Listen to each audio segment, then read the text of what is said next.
আমরা দেখতেছি, আমরা সিসি ক্যামেরা আছে, আমরা দেখতেছি যারা এই সংগঠনের নেতা কর্মীরা এইসব করবেন, আমরা তাদেরকে এই দল থেকে বহিষ্কার করা হবে। নেত্রী আছে,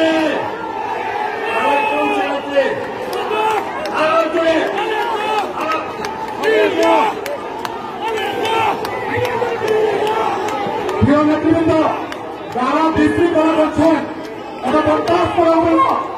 এটা শহীদ জিয়ার প্রোগ্রাম, এটা মুক্তিযুদ্ধের সিলেট মুক্তার প্রোগ্রাম। সকালে আমাদের সাথে যোগাযোগ সরকারের এজেন্সির লোকেরা এই প্রোগ্রাম বাঞ্চাল করার জন্য ষড়যন্ত্র করছে। সপ্তাহে